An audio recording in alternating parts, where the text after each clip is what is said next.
తెలంగాణలో ప్రతిపక్ష party BRS నీతిమాలిన రాజకీయాలతో పూట గడుపుతోందని నల్గొండ ఎంపీ చామల కిరణ్ మండిపడ్డారు.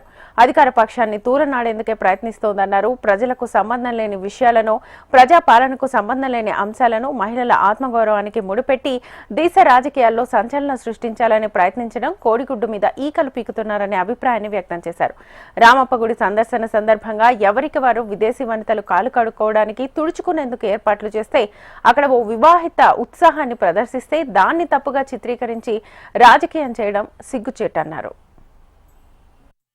నిన్న ఈ యొక్క మిస్ వరల్డ్ కాంపిటీషన్ లో వచ్చినటువంటి విదేశీయులు అక్కడికి వెళ్ళినప్పుడు వాళ్ళ టేబుల్స్ వాళ్ళకి వేసి వాళ్ళ టేబుల్స్ మీద వాళ్ళకి వైట్ కర్చీఫ్స్ వేసి కాలు తుడుచుకోవడానికి. సరే, ఎవరో ఒకరు మన దగ్గర పనిచేసే వాళ్ళు అతి ఉత్సాహంతో వాళ్ళకి తెలియకనో, ఎందుకంటే అన్ని వ్యవస్థలలో మన బీఆర్ఎస్ పార్టీకి ఉన్నంత తెలివితేటలు అయితే ఉండవు కదా. ఊర్లో వాళ్ళు ఎవరో తెలియకనో వాళ్ళు ఇచ్చినప్పుడు ఎక్కువ మర్యాద చేస్తే ఇంకా మంచి పేరు వస్తుందన్న ఆలోచనతో ఎవరన్నా ఒకళ్ళు కర్చీఫ్ వాళ్ళ చేతికి వెళ్ళి తీసుకొని కాళ్ళు అద్దు ఉంటారు. దానికి కూడా ఇప్పుడు అర్జెంట్ గా రేవంత్ రెడ్డి గారు సమాధానం చెప్పాల్సిన పరిస్థితి వీళ్ళు ఇప్పుడు క్రియేట్ చేసిరు. దాన్ని ఏం తెలుసా, భారతదేశ వ్యాప్తంగా తెలంగాణలో మహిళా ఆత్మగౌరవం ఏమైపోయింది అనే సబ్జెక్ట్ ని తీసుకొచ్చి దీన్ని మళ్ళీ ట్యాగింగ్ ఎవరికి చేసిర్రు? సోనియా గాంధీ గారికి. కోడి గుడ్డు పైన ఈకల్ పీకే రాజకీయం చేస్తుంది బీఆర్ఎస్ పార్టీ.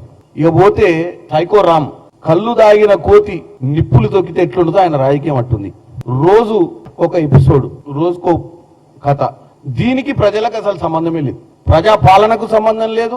ఒక అపోజిషన్ పార్టీ రాజకీయాలలో చేసే కార్యక్రమాలకు వీళ్ళు చేసే కార్యక్రమాలకు అలా అంతరం పొందడం లేదు.